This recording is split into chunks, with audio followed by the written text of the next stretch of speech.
warahmatullahi wabarakatuh. Alhamdulillah wassalatu wassalamu ala Rasulillah wa ala alihi wa sahbihi wa mawalah. Wa ashhadu an la ilaha illallah wahdahu la syarikalah wa ashhadu anna Muhammadan abduhu wa rasuluh sallallahu alaihi wa ala alihi wa sahbihi wa man tabi'al huda ila yaumil qiyamah.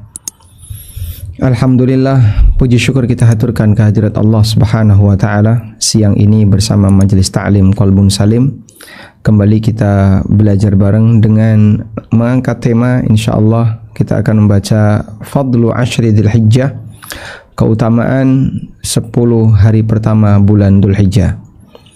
Dan ini merupakan bagian dari wadhaif syahri Dzulhijjah, amalan-amalan dalam bulan Dzulhijjah. Baik, di depan kita ada tampilan atau buku yang insyaallah akan kita jadikan sebagai rujukan, Mukhtasar Lataiful Ma'arif, Mukhtasar Lataif Al-Ma'arif. Kitab Lataiful Ma'arif sendiri yang ditulis oleh Al-Hafidz Ibnu Rajab berisi tentang penjelasan amalan-amalan sepanjang tahun sesuai dengan masing-masing bulannya. Sehingga di bulan Syawal amalannya apa saja, di bulan Dzulqa'dah, sekarang kita akan masuk di bulan Dzulhijjah. Baik. Namun sebelum kita membahas mengenai bulan Dzulhijjah, terlebih dahulu saya ingin menyinggung berkaitan dengan masalah posisi. Yang saya maksud menyinggung masalah posisi di sini adalah posisi urutan bulan. Posisi urutan bulan dalam kalender Hijriyah. Nah, seperti yang kita tahu bahwa bulan Dzulhijjah ini bulan ke-12.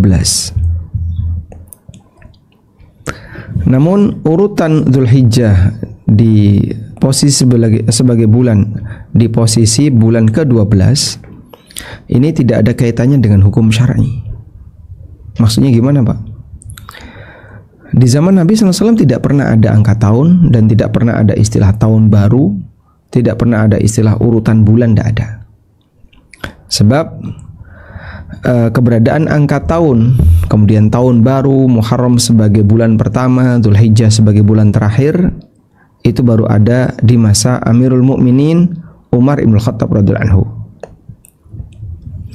Dan dulu para sahabat ketika mau menetapkan kalender Hijriyah, mereka berbeda pendapat dalam melakukan penetapan bulan pertama. Ya, jadi bulan pertama itu sebaiknya bulan apa? Ada yang menyarankan bulan Muharram, ada yang menyarankan bulan Rabiul Awal, ada yang menyarankan bulan Ramadan, ada yang menyarankan bulan ini, bulan ini. Jadi mereka sendiri sempat berbeda pendapat. Tapi perbedaan pendapat itu sifatnya ijtihad dengan pertimbangan tertentu. Nah, saat dalam keadaan mereka berbeda pendapat itu, ada yang mengusulkan bulan pertamanya adalah Muharram. Alasannya karena kaum muslimin baru saja pulang haji. Sehingga begitu mereka sudah sampai rumah, maka di bulan itu dianggap sebagai pergantian tahun, sehingga bulan Muharram dijadikan sebagai bulan pertama dan konsekuensinya Dzulhijjah sebagai bulan terakhir. Kita ulang, ketika bulan Muharram sebagai bulan pertama, konsekuensinya Dzulhijjah sebagai bulan terakhir. Sebab keberadaan 1 tahun 12 bulan itu ada dalam nas Al-Quran. Kemudian Muharram sebagai bulan pertama itu ditetapkan di zaman Umar, dan urutan itu sudah mereka punya. Yang namanya Muharram, setelah Muharram ya Safar, setelah Safar Rabiul Awal, Rabiul Tsani, dan begitu seterusnya sampai Dzulhijjah. Baik. Selanjutnya, karena ini tidak ada kaitannya dengan hukum syar'i, sehingga di zaman Nabi SAW tidak pernah dikenal. Kemudian dulu mereka nggak ada urutan bulan dan seterusnya. Maka kita tidak bisa menyimpulkan bahwa bulan Dzulhijjah adalah bulan yang dimuliakan oleh Allah karena dia berada di ujung tahun. Sebagaimana bulan Muharram, bulan yang dimuliakan oleh Allah karena dia di awal tahun. Nah, seperti ini kesimpulan yang keliru. Kamu menyebut di awal tahun dan ujung tahun itu dari mana? Padahal ketika wahyu itu turun, seperti itu tidak pernah ada di tengah kaum muslimin. Sebab di zaman Nabi SAW belum ada kalender Hijriah. Baik, meskipun kita mengakui setelah adanya kalender Hijriah, bulan Dzulhijjah sebagai bulan yang terakhir, yaitu bulan ke-12. Nah, selanjutnya terkait bulan haram. Terkait bulan haram, coba kita lihat ayatnya dalam Al-Quran. Allah Subhanahu wa ta'ala berfirman mengenai bulan haram. Allah mengatakan, inna iddatash syuhuri indallahi 12 syahran fi kitabillah. Sesungguhnya jumlah bilangan bulan di sisi Allah itu ada 12. Fi kitabillah, dalam ketetapan Allah. Ketetapan Allah kapan? Yauma khalaqas samawati wal ard. Pada hari ketika Allah menciptakan langit dan bumi. Jadi sejak Allah ciptakan langit dan bumi, jumlah bulan itu sudah ada 12. Sejak dulu sampai sekarang tidak mengalami perubahan. Maka kalau kita mengakui teori bahwa satu bulan itu adalah satu putaran, satu revolusi satelit bulan terhadap bumi, ya, berarti dari dulu jumlahnya ada 12 yang tidak pernah mengalami perubahan. Jadi kecepatannya tidak berubah, stabil seperti itu dari dulu sejak Allah ciptakan langit dan bumi sampai sekarang. Lalu Allah mengatakan, minha arba'atun hurum, dari 4 bulan itu, dari 12 bulan itu ada 4 bulan haram. Dari 12 bulan itu ada 4 bulan haram. Dzalika dinul qayyim, demikianlah ajaran agama yang lurus. Karena ada sebagian yang melakukan penyimpangan, di mana bulan haramnya itu dipindah, yaitu di bulan Safar. Sehingga saat bulan Muharram mereka kadang melakukan pelanggaran, atau di bulan tertentu kadang mereka melakukan pelanggaran lalu digantikan di bulan Safar. Dan ini jelas aturan yang gak baku, tidak mengikuti seperti aturan yang ditetapkan oleh Allah Subhanahu wa taala. Fala tadlimu fihinna anfusakum, maka janganlah kalian mendolimi diri kalian sendiri. Artinya jangan berbuat maksiat. Berbuat maksiat di semua waktu, di semua tempat dilarang. Tapi ketika dilakukan di waktu yang mulia, di tempat yang mulia, dosanya lebih besar. Baik, selanjutnya, setelah kita paham akan hal ini, maka tadi sempat kita singgung tentang bulan haram dalam ayatnya. Bulan haram itu ada 3 bulan berturut-turut. 3 bulan berturut-turut. Dan 1 bulan terpisah. Nah, yang berturut-turut itu apa saja? Muharram yang berturut-turut, Dzulqa'dah, Dzulhijjah, Muharram. Dan aturan semacam ini sudah ada sejak zaman Nabi atau sebelum zaman Nabi SAW. Jadi sudah ada sejak zaman jahiliyah. Sedangkan 1 bulan terpisah ini adalah bulan Rajab. Baik. Nah, yang jadi pertanyaan, kenapa 3 bulan berturut-turut ini statusnya sebagai bulan haram? Bulan haram yang sangat dihormati, bulan suci, di mana mereka tidak boleh saling menyerang, tidak boleh saling berperang, karena di sini ada kegiatan haji. Di bulan Dzulhijjah ada kegiatan haji, sehingga Dzulqa'dah ini 1 bulan perjalanan, 1 bulan untuk perjalanan berangkat. Sedangkan Dzulhijjah kegiatan hajinya, lalu Muharram 1 bulan perjalanan pulang. Masya Allah. Anda bisa lihat ini semuanya demi menghormati haji. Sehingga sampai ada 2 bulan suci yang mengapitnya, tujuannya adalah untuk menghormati kegiatan haji. Siapapun yang berangkat haji harus mendapatkan jaminan keamanan. Yang pulang dari haji harus mendapatkan jaminan keamanan. Maka bulan Dzulqa'dah dan bulan Muharram merupakan bulan haram. Dan di masa jahiliyah seperti ini sudah berlaku. Lalu Islam tetap memberlakukannya. Baik, kita lanjutkan sekarang. Kita akan menyimak beberapa dalil yang disebutkan dalam kitab Mukhtasar Lataifil Ma'arif tentang keutamaan fadli Ashri Dzulhijjah, keutamaan 10 pertama bulan Dzulhijjah. Kharrajal Bukhari, diriwayatkan oleh Bukhari dari hadis Ibnu Abbas radhiyallahu anhu, Nabi SAW pernah bersabda, "Ma min ayyamin al-amalu salihu fiha ahabbu ilallah min hadhil ayyam." Tidak ada hari di mana amal soleh yang dilakukan di hari itu lebih dicintai oleh Allah daripada hari-hari ini.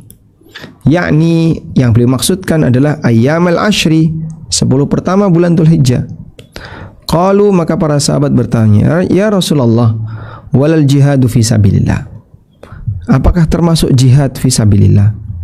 Qala walal jihadu fi sabilillah. Kata Nabi SAW, termasuk jihad fi sabilillah. Dan maknanya adalah yang berjihad fi sabilillah di 10 pertama bulan Dzulhijjah lebih afdal dibandingkan yang berjihad di luar hari itu. Illa rajulan kharaja bi nafsihi wa malih, kecuali orang yang berangkat dengan membawa jiwa dan hartanya. Tsumma lam yarji' min dzalika bi syai', dan tidak ada yang kembali. Alias orang yang mati di medan jihad, hartanya dirampas oleh musuh sehingga dia keluarkan semuanya dan gak ada yang balik. Ini yang tidak bisa ditandingi. Hadis sahih riwayat Bukhari. Baik. Dan kita bisa lihat di sini bagaimana motivasi yang diberikan oleh Nabi SAW untuk banyak beramal di 10 pertama bulan Dzulhijjah. Karena ini merupakan amal yang paling dicintai oleh Allah Subhanahu wa taala. Ada harapan di sana. Sebagian ulama di masa silam, Sa'id bin Jubair, kalau sudah masuk 10 pertama bulan Dzulhijjah, beliau lebih banyak ibadah sampai hampir pingsan atau hampir kelelahan karena saking seringnya beribadah di 10 pertama bulan Dzulhijjah, saking sungguh-sungguhnya. Baik. Karena itu, mana yang lebih afdol? Mana yang lebih afdol? Mana yang lebih afdol? 1. 10 pertama Dzulhijjah, ataukah yang kedua? Mana yang lebih afdol, 10 pertama Dzulhijjah atau 10 terakhir Ramadan? Baik, apabila terjadi perbandingan semacam ini, terus sisi yang dibandingkan yang mana? Nilai pahala dari amal ketika itu. Mana yang lebih afdol, 10 pertama bulan Dzulhijjah ataukah 10 terakhir Ramadan? Para ulama menyimpulkan seperti ini. Untuk siang harinya,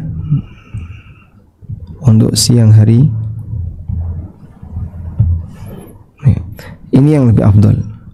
Dzulhijjah lebih afdol. Baik. Untuk malam harinya, ini kesimpulannya. Malam hari akhir Ramadan lebih afdol.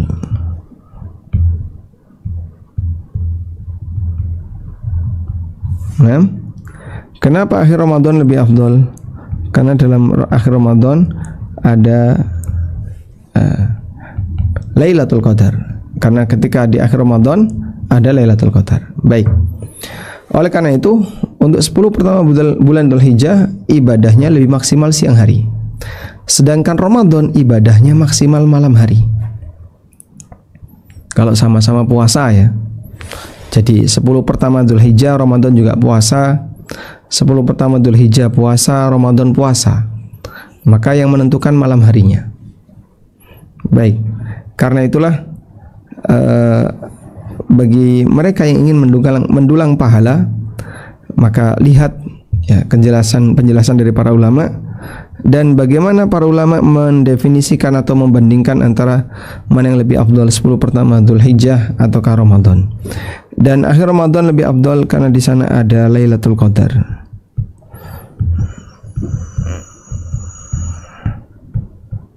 Baik. Selanjutnya, al-kalamu fi fadli ashri Dzulhijjah fi faslain. Pembahasan tentang keutamaan 10 pertama bulan Dzulhijjah fi faslain. Di sana ada 2 kajian. Yang pertama adalah fi fadlil amali fihi, berkaitan dengan keutamaan amal ketika itu. Alaihi dalla hadzal hadis, dan sesuai dengan makna yang ditunjukkan dalam hadis ini. Wa fi fadlihi fi nafsihi, dan yang kedua berkaitan dengan keutamaan bulan Dzulhijjah itu sendiri. Tanpa melihat amal, tapi bulan Dzulhijjah sendiri itu mulia. Ya, artinya begini, Ramadan tetap jadi bulan mulia. Kau mau puasa nggak mau puasa, Ramadan tidak hilang kemuliaannya. Sekarang untuk keutamaan amal. Fi fadailil amali fihi, berkaitan dengan keutamaan amal ketika itu. Yaitu ya, keutamaan amal ketika 10 pertama bulan Dzulhijjah. Wa qad dalla hadzal hadits ala anna al-mal ala anna al-amala fi ayyamihi ahabbu ila Allah min al-amal fi ayyamid dunya. Dan hadis-hadis yang tadi kita baca menunjukkan bahwasanya amal ya, fi ayyamihi ahabbu ila Allah min al-amal fi ayyamid dunya min ghairi istisna'i syai'in minha. Bahwa beramal di 10 pertama bulan Dzulhijjah lebih dicintai oleh Allah daripada amal di hari-hari yang lain. Min ghairi istisna'in syai'in minha, tanpa ada pengecualian. Wa idza kana ahabba ila Allah fa huwa afdal indah. Karena ketika itu yang paling dicintai oleh Allah, berarti dia yang paling afdal di sisi Allah. Wa qad warada hadzal haditsu bilafzi ma min ayyamin al-amalu fiha afdal min ayyamil ashar. Tidak ada amal di mana, tidak ada hari di mana amal itu lebih afdal ketika dilakukan di hari itu daripada ayyamil ashar, 10 pertama bulan Dzulhijjah. Baik. Sehingga di sini ketika amal itu yang terbaik di 10 pertama bulan Dzulhijjah, dia paling dicintai oleh Allah, maka Allah Subhanahu wa taala memberikan pahala yang berlimpah di sana. Wa idza kana al-amalu fi ayyamil ashri afdal wa ahabba ila Allah. Kalau beramal di 10 pertama bulan Dzulhijjah itu lebih afdal dan lebih dicintai oleh Allah daripada amal di selainnya, min ayyamis sanati kulliha, ya, sepanjang tahun semuanya, saral amalu fihi wa in kana mafdulan afdala minal amali fi ghairihi wa in kana fadilan. Maka beramal di hari yang istimewa, meskipun pelakunya bukan orang yang istimewa, nilainya lebih afdal daripada amal di selain hari istimewa, meskipun pelakunya orang yang istimewa. Masya Allah. Baik.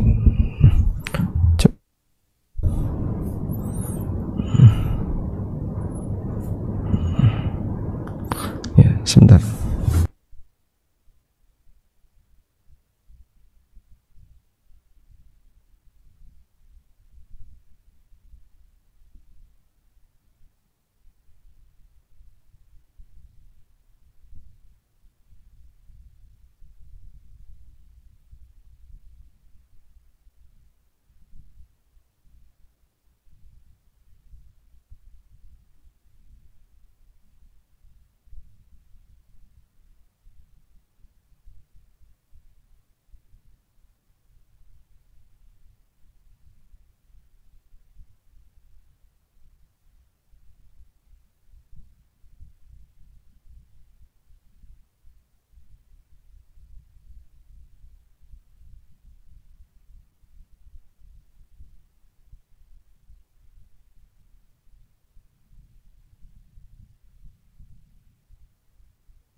Baik, kita lanjut.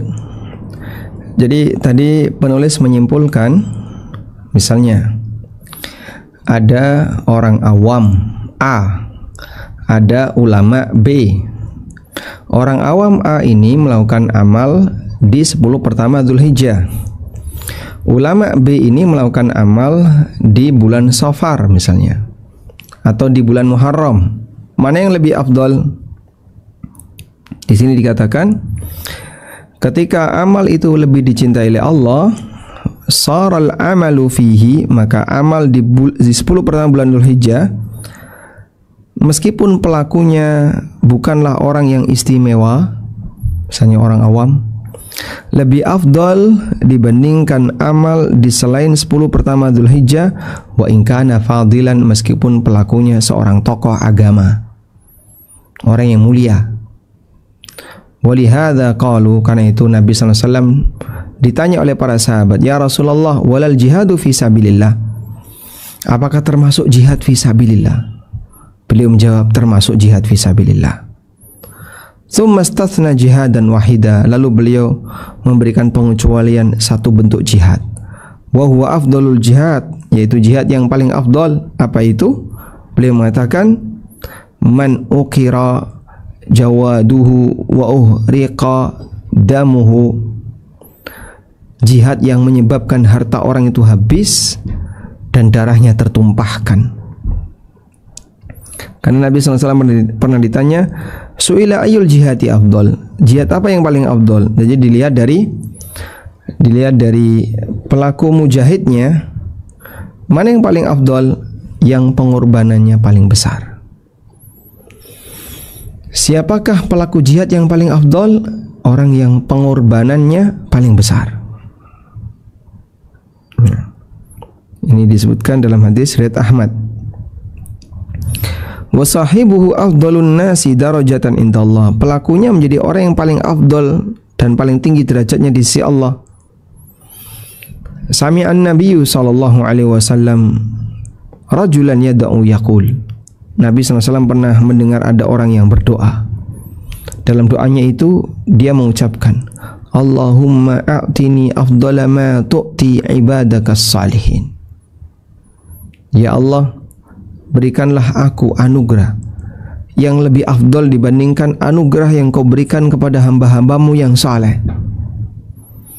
Orang ini berdoa, ya Allah, berikanlah aku anugerah melebihi yang lebih afdal dibandingkan anugerah yang kau berikan kepada hamba-hambamu yang saleh. Faqala lahu sallallahu alaihi wasallam, idzan yuqaru jawaduka wa tustashhad. Kalau sampai ini diwujudkan, berarti menghabiskan hartamu dan kau mati syahid. Ya. Ini menunjukkan bahwasanya Allah memberikan kepada orang soleh berupa anugerah amal yang membuat dia punya derajat yang tinggi. Nah, orang ini berdoa kepada Allah, ya Allah, berikanlah aku anugerah yang lebih afdal dibandingkan anugerah yang kau berikan kepada orang soleh. Kata Nabi SAW, wah, kalau kayak gitu bisa menghabiskan seluruh hartamu dan bisa menghilangkan nyawamu. Fahadzal jihadu bi khususihi yafdulu alal amali fil ashri. Maka jihad secara khusus ya, lebih afdal dibandingkan amal di 10 pertama bulan Dzulhijjah. Khusus jihad. Kenapa jihad? Ya karena jihad lahir batin, mengeluarkan biaya banyak, ditambah ini dan seterusnya. Wa amma baqiyatu anwa'il jihad, sementara beberapa jenis jihad, fa innal amala fi asyri dzulhijjah afdalu wa ahabbu ila Allah. Sesungguhnya beramal di 10 pertama bulan Dzulhijjah itu lebih baik, lebih afdal dan lebih Allah cintai. Wa kadzalika sairul a'mal, demikian pula amal-amal yang lain lebih Allah cintai. Baik, ini menunjukkan bahwasanya amal yang kurang utama yang dilakukan di waktu yang utama bisa menyusul amal yang utama yang dilakukan di selain waktu yang utama. Wa yazidu alaihi bi mudha'afati thawabihi wa ajrihi, ditambah lagi dengan adanya pelipatan pahala yang didapatkan. Dan disebutkan dalam riwayat hadis Ibnu Abbas tentang tambahan itu, amal di bulan 10 pertama bulan Dzulhijjah yudha'afu bi sab'i mi'atin, dilipatkan 700 kali. Dan hadis Ibnu Abbas ini telah dinyatakan dalam semua amal yang saleh yang dilakukan di 10 pertama bulan Dzulhijjah maupun min ghairi istisna'i syai'in minha, tanpa ada pengecualian. Wallahu alam. Jadi intinya di sini beliau ingin menjelaskan kalau itu dicintai oleh Allah, maka amal apapun yang dilakukan ketika itu bernilai istimewa sampai bisa mengalahkan amal jihad. Ya. Kecuali jihad yang tadi menghabiskan semua harta dan pulang tinggal nama. Ya. Oleh karena itu penulis menyebutkan di antara orang yang ingin serius lahir batin memperjuangkan untuk agama, idzan yuqaru jawaduka wa tustashhad. Kalau seperti ini berarti nanti jawaduka wa tustashhad, akan habis seluruh hartamu dan kau mati syahid. Siap seperti itu? Maka kalau sudah siap seperti itu, kau akan mendapatkan keutamaan seperti orang soleh sebelumnya. Wallahu alam. Baik, kemudian kita beralih ke al-a'malis salihah, amal soleh ketika 10 pertama bulan Dzulhijjah. Di sini dinyatakan wa kana Ibnu Sirin yakrahu ayyuqal. Ibnu Sirin itu makruh. Ibnu Sirin memakruhkan orang mengatakan shaumal asyra, puasa 10 hari. Li'annahu yuhimu dukhula yaumin nahri fihi, karena dikhawatirkan nanti masuk yaumun nahr 10 pertama bulan Dzulhijjah bagian darinya. Wa inna ma yuqalu shamat tis'a, tapi yang benar adalah puasa selama 9 hari.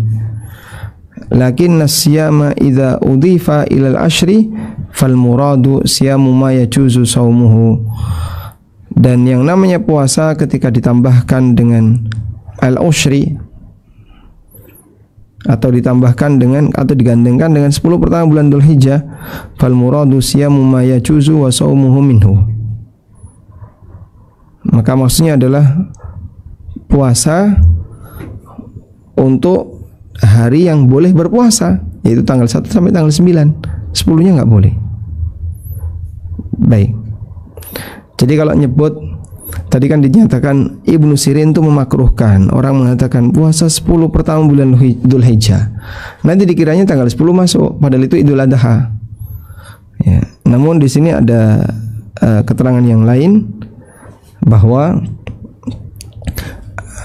apabila puasa itu digandengkan dengan 10 pertama bulan Dzulhijjah, maka maksudnya adalah puasanya saja. Wallahu alam. Yaitu puasa yang boleh dilakukan antara tanggal 1 sampai tanggal 9. Lanjut. Wa kana Sa'd bin Jubair. Sa'ad bin Jubair. Siapa Sa'ad bin Jubair? Atau Sa'id bin Jubair. Sa'id bin Jubair murid dekatnya Ibnu Abbas, salah satunya. Wa huwa alladhi rawa hadzal hadits. Beliaulah yang meriwayatkan hadis ini, yaitu hadis Ibnu Abbas. Idza dakhala al-ashru, apabila sudah masuk 10 pertama bulan Dzulhijjah, ijtahada ijtihadan hatta ma yakudu yuqdaru alaihi. Kata dalam keterangan ini, Sa'id bin Jubair kalau sudah memasuki 10 pertama bulan Dzulhijjah, maka beliau sangat bersungguh-sungguh ketika ibadah. Hatta ma yakadu yuqdaru alaih, sampai hampir saja beliau tidak mampu untuk menyelesaikannya. Wa ruwiya anhu, dan diriwayatkan dari beliau mengatakan, la tudfi'u surujakum layaliyal ashri tu'jibuhul ibadah. Jangan kalian matikan lampu kalian di malam-malam 10 pertama bulan Dzulhijjah, tu'jibuhul ibadah, agar orang bisa lebih lama dalam praktek ibadah. Wa amma istihbabul iktsari minadz-dzikri, Adapun memperbanyak berzikir, faqad dalla alaihi qauluhu, ini juga ditunjukkan oleh firman Allah Ta'ala, wadhkuru smallahi fi ayyamin ma'lumat, perbanyaklah mengingat nama Allah di hari-hari yang maklumat, yang sudah ditetapkan. Fa innal ayyamal ma'lumat, dan yang dimaksud dengan hari-hari yang maklumat itu adalah ayyamul ashri inda jumhuril ulama, 10 pertama bulan Dzulhijjah menurut tafsir mayoritas ulama. Wallahu alam. Baik. Nah, dari apa yang disebutkan oleh penulis tadi, kita bisa mengambil kesimpulan tentang amalan yang dianjurkan di 10 pertama Dzulhijjah, atau 9 tadi ya. Amalan di 9 pertama Dzulhijjah.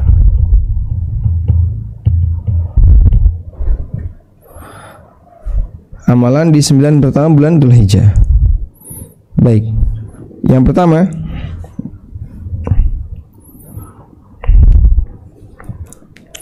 di sini tadi penulis menyebutkan tentang beberapa amalan itu. Yang pertama adalah siam atau puasa selama 9 hari. Kemudian qiyamul lail. Lalu banyak berzikir. Kita tulis ini. Puasa. Qiyam. Jadi malamnya pun dipakai untuk ibadah. Kemudian zikir. Dan aneka bentuknya. Baik. Nah, dulu Sa'id bin Jubair kalau sudah masuk 10 pertama bulan Ramadan, maka beliau demikian sibuk dengan puasa, siam, dan zikir, sehingga ketika itu kaum muslimin akan bisa mendulang banyak pahala siang dan malam, karena dia manfaatkan 10 pertama bulan Dzulhijjah untuk mengisinya beramal siang dan malam, terutama zikir. Ini zikir itu adalah takbiran. Zikir ini adalah takbiran. Orang membaca takbir dimulai dari tanggal 1 sampai 13 Dzulhijjah. Perbanyak membaca takbiran. Nah.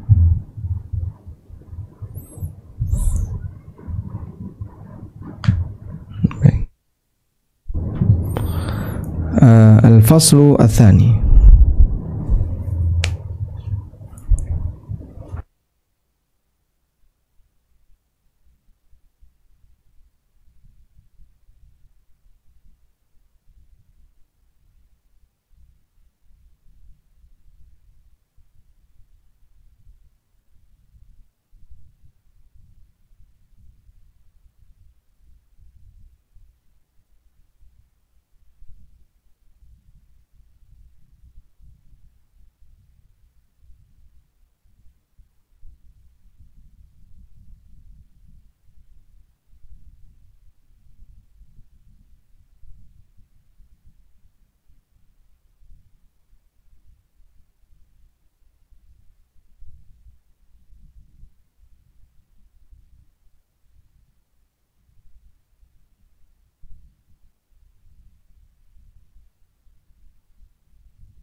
Baik, selanjutnya di bagian kedua di sini penulis akan membuat perbandingan antara 10 pertama bulan Dzulhijjah dengan bulan-bulan yang lain.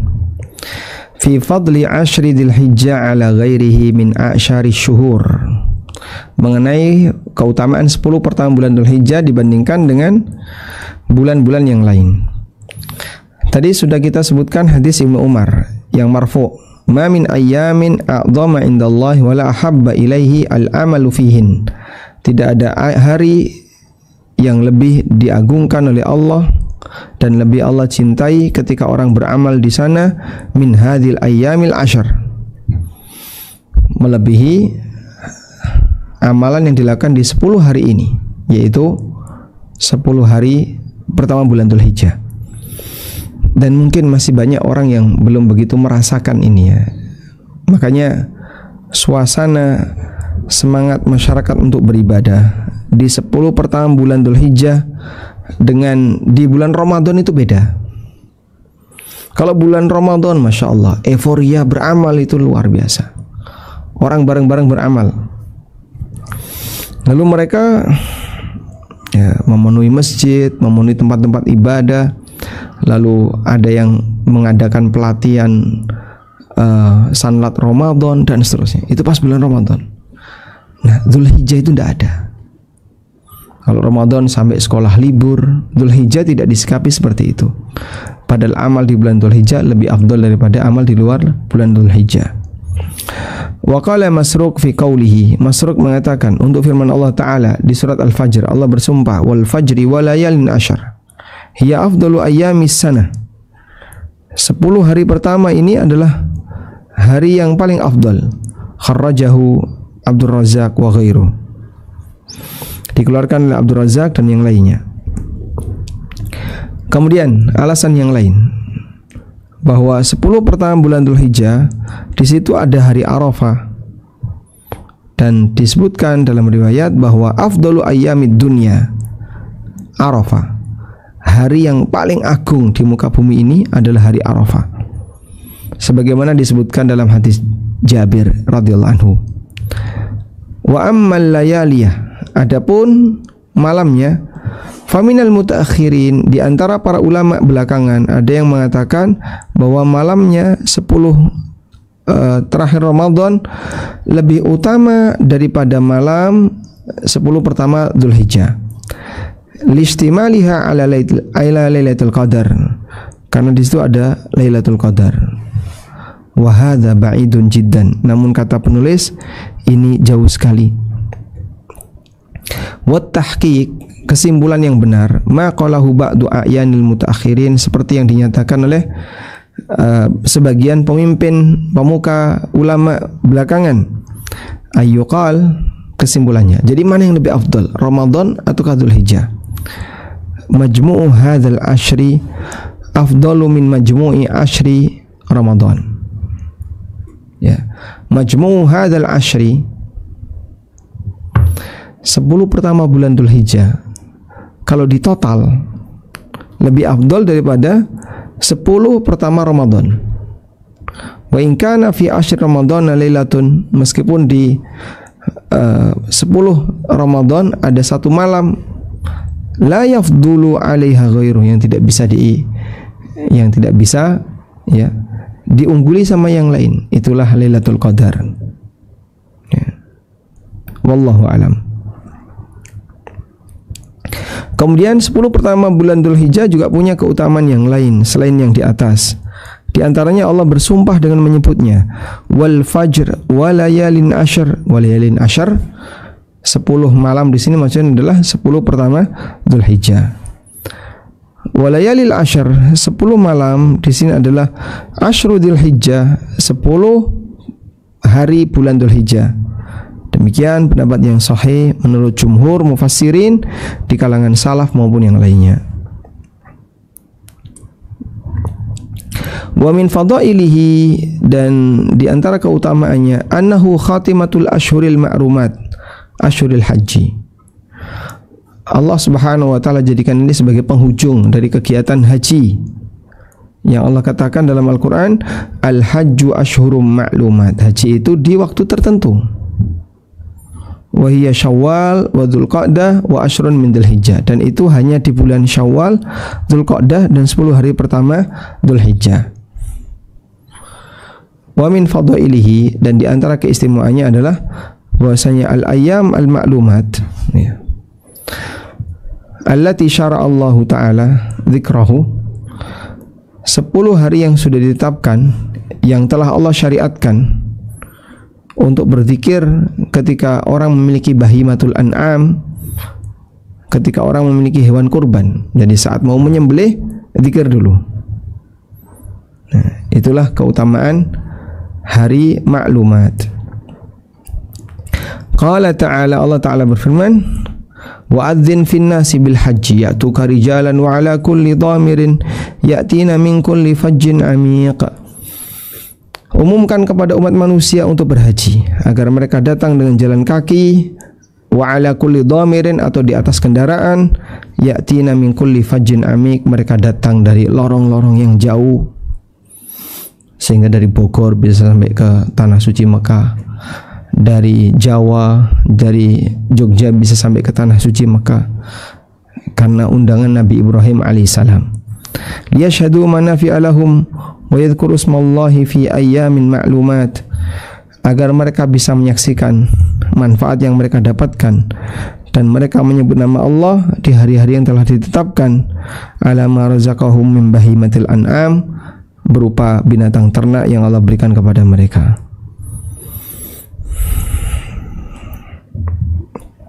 Baik. Selanjutnya, jumhur ulama mengatakan hari-hari yang istimewa itu adalah 10 pertama Dzulhijjah. Terlebih lagi 10 pertama bulan Dzulhijjah berkaitan dengan jamaah haji. Ini adalah zaman suqihim lil hadi alladhi bihi yakmulul hajj. Ya.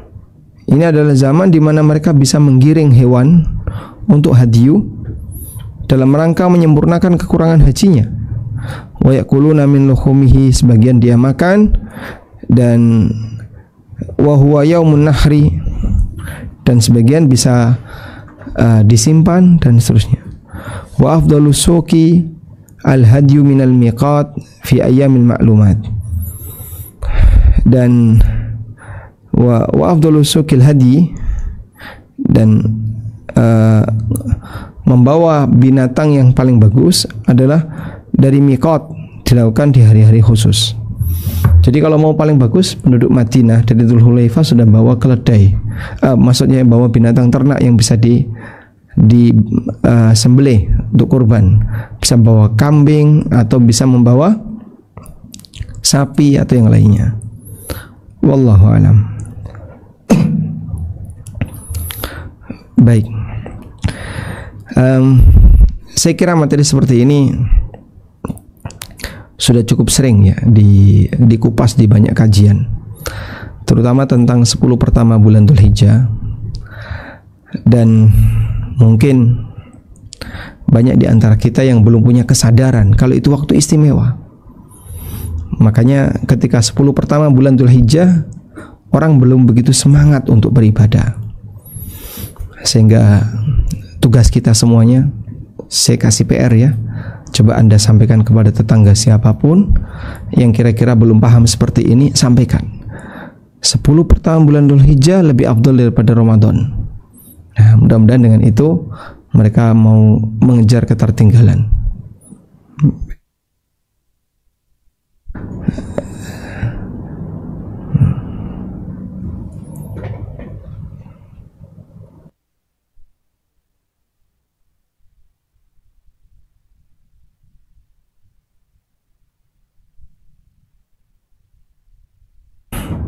Dan ini sekaligus jadi motivasi bagi kita semuanya ya. Jadi kalau pengen peluang pahala di mana memberitahu orang lalu diamalkan itu bisa mendapatkan pahala dari orang yang mengamalkannya, peluang ini masih cukup longgar. Masih banyak orang yang belum tahu. Kasih tahu mereka. Bapak, ayo kita puasa di tanggal 1 Dzulhijjah sampai tanggal 9 sebisanya. Kalau bisanya 3 hari, 4 hari, 5 hari, silahkan. Ya, kalau mereka mau nurut seperti itu, insya Allah apa yang kita ajak ke mereka lalu diamalkan oleh mereka, kita turut mendapatkan pahalanya. Wallahu alam. Baik, mungkin itu yang bisa kita bahas jemaah, dan insya Allah masih ada sisa waktu kurang lebih setengah jam. kami kembalikan ke moderator. Wassallallahu ala nabiyyina Muhammadin wa ala alihi wa sahbihi wasallam.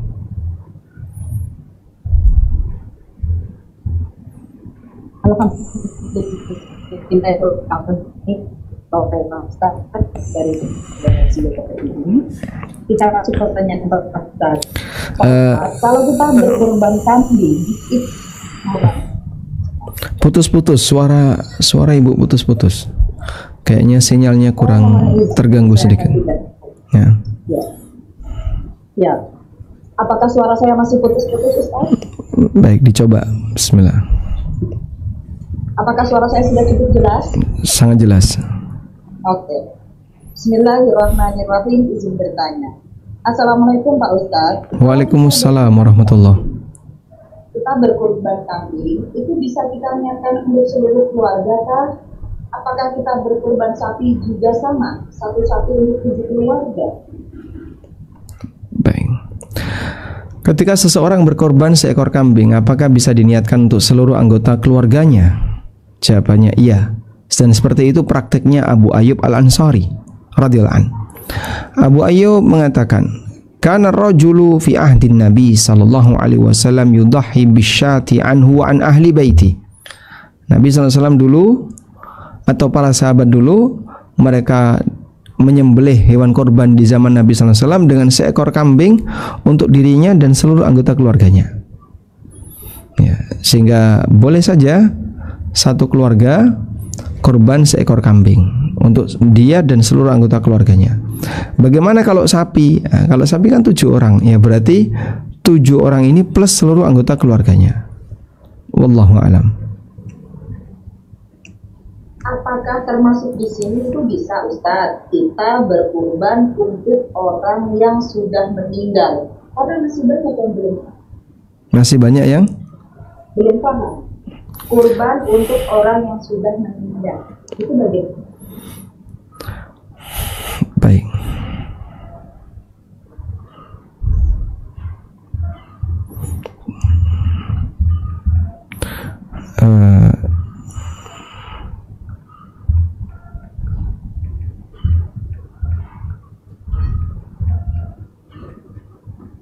Coba kami tunjukkan ini ya.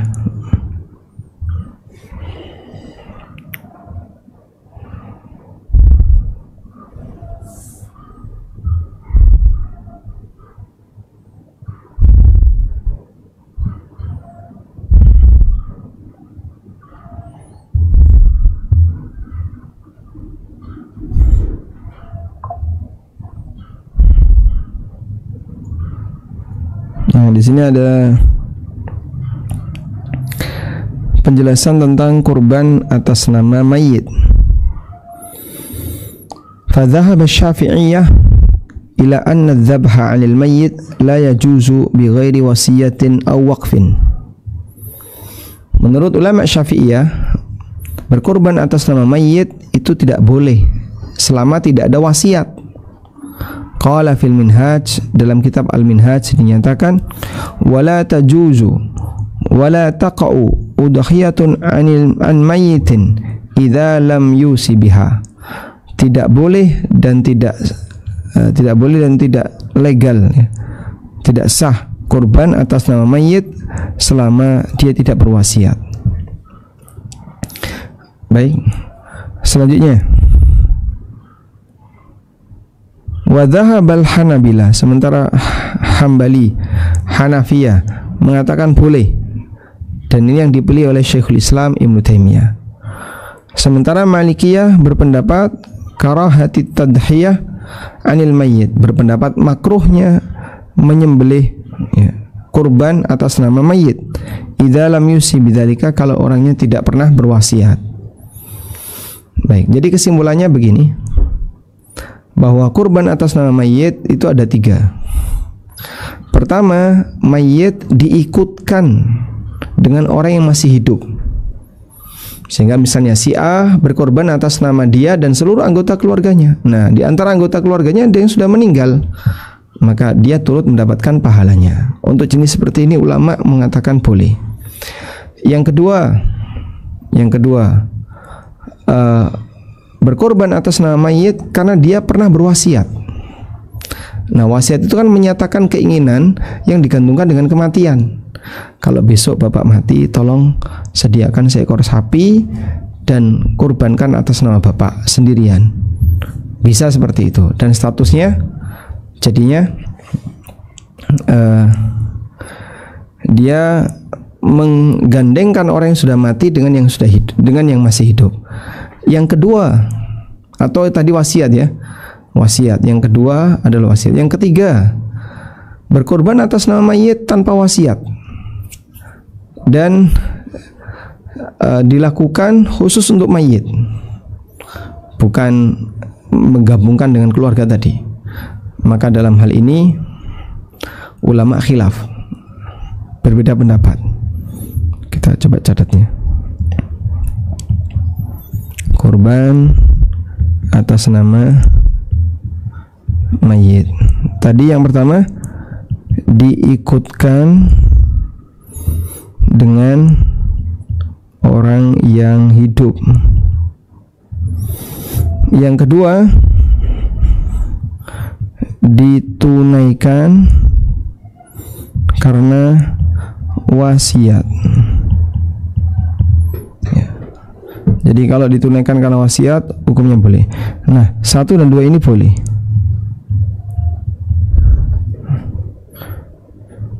Yang ketiga ditunaikan tanpa wasiat dan untuk mayit sendiri, sehingga di situ tidak ada wasiat, tapi setelah dilakukan pembagian warisan misalnya ada sisa dan seterusnya, kemudian disedekahkan, maka bisa atas nama mayit. Nah, tapi kalau berkorban ditunaikan tanpa wasiat dan untuk mayit sendiri, seperti ini ada 2 pendapat. Tadi sudah kita sebutkan ya, kalau Syafi'iyah menilai pendapat ini lemah. Kemudian tadi ada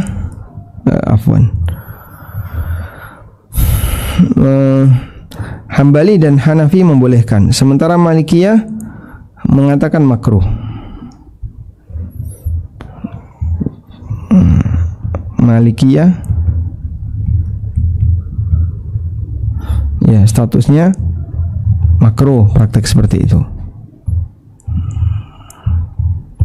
Baik. Sedangkan Hambali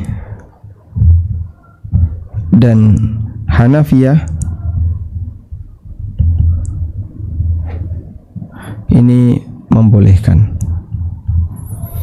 Jadi begini, kurban atas nama mayit diikutkan dengan orang yang masih hidup. Tadi ya, si A ketika berkorban atas nama dirinya dan anggota keluarganya, ada anaknya yang sudah meninggal, ada orang tuanya dan seterusnya, maka semuanya dapat. Atau ditunaikan karena wasiat. Si B pernah berwasiat, nanti kalau Idul Adha saya sudah meninggal, tolong kamu beli seekor sapi, kurbankan atas nama saya. Itu wasiat. Yang ketiga ditunaikan tanpa wasiat dan untuk mayit sendiri, bukan diikutkan. Seperti ini ada 2 pendapat. Yang pertama Syafi'iyah, kedua Malikiyah, dan berikutnya Hambali dan Hanafi. Baik. Mungkin itu. Wallahu a'lam. Diikutkan dengan orang yang hidup itu teknisnya bagaimana ya Ustaz? Gimana? Misalnya gini, diikutkan dengan orang yang masih hidup, itu teknisnya bagaimana? Misalnya nih, anak berkurban 1 ekor kambing, bisakah kedua orang tua yang sudah meninggal diikutkan atau bagaimana dalam teknis?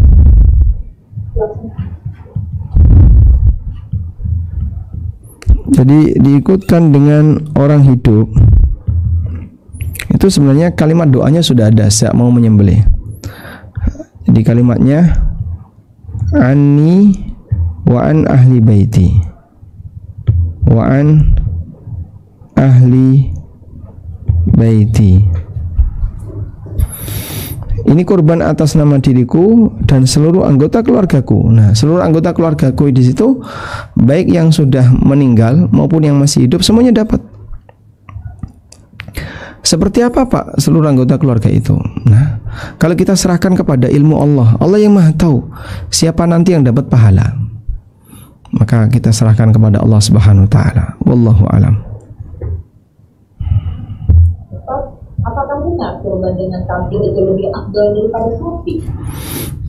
Nah, urutan afdaliyah, mana yang paling afdal dalam berkorban? Urutan afdaliyah kurban, 1 ekor onta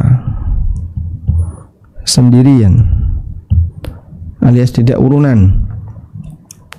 Yang kedua, 1 ekor sapi sendiri, tidak urunan. Yang ketiga, urunan sapi. Urunan sapi jadinya 1/7 begini. Afwan. Yang ketiga, yang lebih tepat, kambing. Dan tentu saja ini sendiri, karena kambing tidak boleh 2 orang. Nah, mana yang lebih afdal?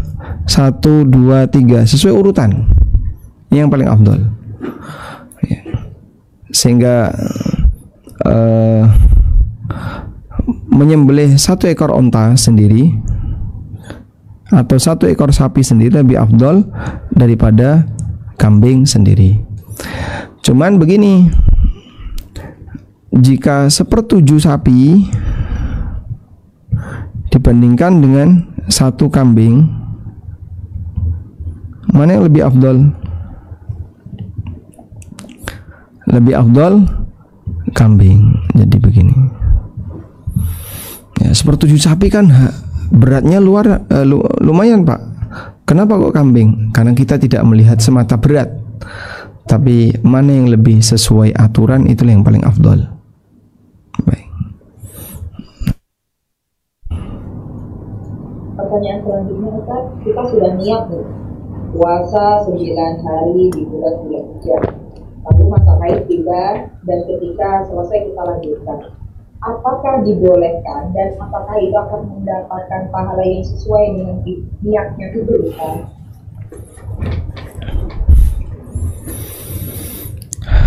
Ketika orang itu beramal itu kan berawal dari niat ya.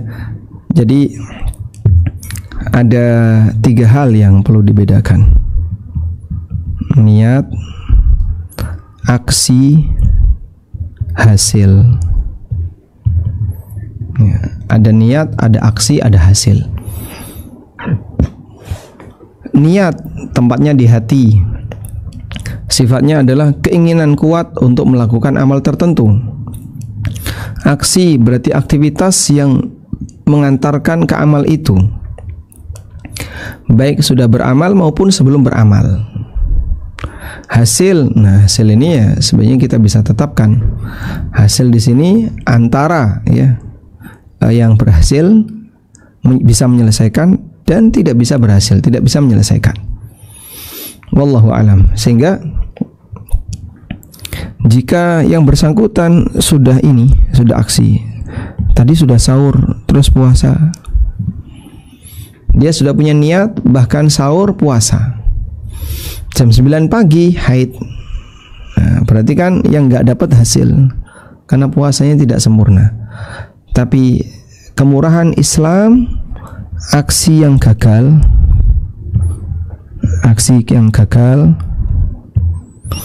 gimana? Tetap dapat pahala, tetap berpahala. Nah, wallahu alam. Jadi yang haid tadi kalaupun gagal ya tetap berpahala. Nah, bagaimanakah niatnya jika dalam 9 hari itu kita masih ada hutang puasa? Kalau ada utang puasa, dahulukan utang puasa dulu. Dan Umar bin Khattab radhiyallahu anhu menganjurkan agar utang puasa dibayarkan di 9 hari pertama Dzulhijjah. Oleh karena itu bagi yang masih punya utang puasa, segera bayarkan utang puasanya dulu. Wallahu a'lam. Ustadz izin bertanya, apakah amalan wajib seperti zakat bisa dilaksanakan di 10 hari Dzulhijjah untuk mendapatkan pahala yang dilipat gandakan? Begitu juga mengenai wakaf, apakah sebaiknya diberikan di 10 hari ini untuk pahala yang lebih? Yang kedua tadi mengenai apa? Mengenai wakaf. Wakaf. Baik, zakat atau baik. Ya. Baik. Mana yang lebih afdal, zakat di bulan zakat atau disegerakan di bulan Dzulhijjah? Insya Allah tidak masalah selama Anda memang wajib untuk bayar zakat. Sehingga misalnya setelah dihitung, haul saya di bulan Rajab, haul saya di bulan Rajab. Sementara ini sekarang sudah masuk bulan Dzulhijjah, Rajab masih 6 bulan lagi. Terus gimana? Ya sudah, saya tak zakat di bulan ini, boleh. Ya, kemudian nanti dicatat zakat di bulan sebelum waktunya kan. Jadi misalnya haul bulan Dzulhijjah, haulnya di bulan Dzulhijjah. Terus haulnya di bulan, misalnya di bulan Dzulqa'dah atau Syawal. Kalau Dzulqa'dah Syawal jadinya telat. Di depan, jadi misalnya Rabiul Awal. Lalu bayar zakat di Dzulhijjah. Nah, ini kan disegerakan. Boleh. Tapi kalau haulnya di bulan Syawal, berarti kan ditunda 2 bulan. Itu pelanggaran. Wallahu a'lam. Wakaf juga sama ya. Di 10 pertama bulan Dzulhijjah lebih afdal. Nah. Baik, cukup. Selanjutnya. Boleh nggak nyicil dimajuin gitu? Jadi misalnya haulnya bulan Ramadan, kok Ramadan, Syawal lah, bulan Syawal. Terus zakat di bulan Dzulhijjah. Nah, zakatnya di bulan Dzulhijjah. Nah, kalau seperti ini berarti kan penundaan.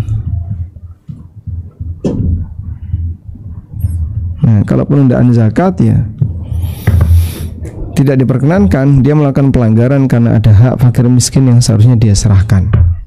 Wallahu a'lam. Sambil menunggu pertanyaan yang lain, Ustaz izin bertanya di luar tema karena ini Bismillahirrahmanirrahim.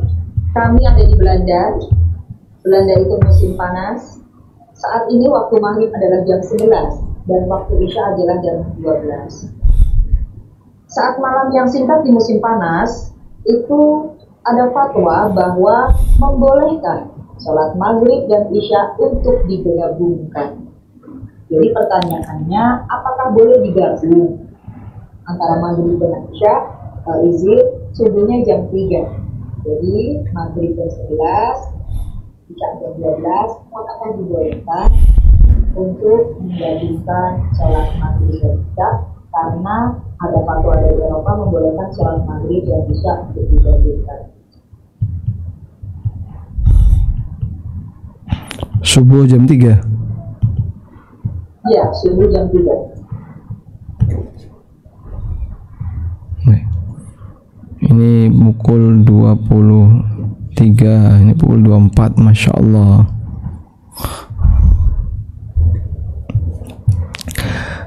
Di sini kalau kita lihat kan masih ada selisih ya. Ini 1 jam, ini selisih 3 jam.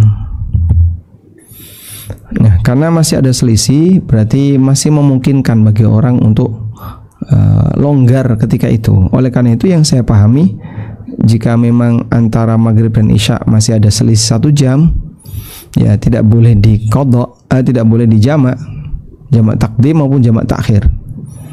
Nah, terus gimana Pak? Ya dikerjakan sendiri-sendiri, maghrib sendiri, isya sendiri. Ngantuknya Pak jam 11 sampai jam 12, baik Anda istirahat dulu, sehingga sebelum sholat istirahat dulu, setelah asar istirahat dulu. Nah, setelah kira-kira sudah bisa sholat, silahkan sholat. Itu akan lebih baik daripada dijamak.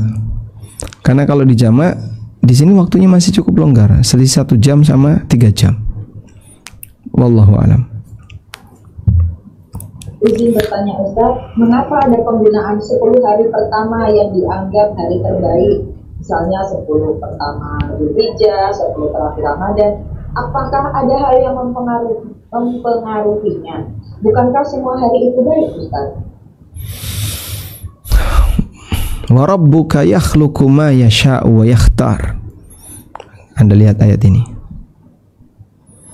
Wa rabbuka yakhluqu ma yasha'u wa yakhtar. Allah menciptakan apa saja yang Dia kehendaki, dan Allah memilih dari ciptaannya sesuai yang Dia kehendaki. Ketika Allah pilih itu, maka ada yang lebih mulia dibandingkan yang lain, sehingga Nabi lebih mulia dibandingkan yang bukan Nabi. Terus apalagi? Misalnya kota suci Mekah lebih mulia dibandingkan di luar kota suci Mekah. Madinah lebih afdal dibandingkan yang lain, dan seterusnya. Kok bisa Pak? Itu kan tempat sama sebagaimana yang lain. Iya, sebagaimana yang lain, tapi ini dimuliakan oleh Allah. Maka karena dia dimuliakan oleh Allah, ya kita muliakan. Termasuk juga waktu 10 pertama bulan Dzulhijjah, waktu yang mulia, istimewa. Allah ciptakan dan Allah pilih sesuai yang Dia kehendaki. Maka karena itu, kalau kita bertanya tentang apa hikmahnya kok 10-10 gini, ya wallahu alam, kita nggak tahu. Namun landasan seorang mukmin dalam beramal adalah karena di situ ada perintah, atau di situ ada motivasi yang valid untuk melakukannya. Karena itu Anda ikuti sesuai dengan data yang ada, dalil yang ada mengenai kenapa seperti itu. Wallahu alam, kita nggak tahu. Nah,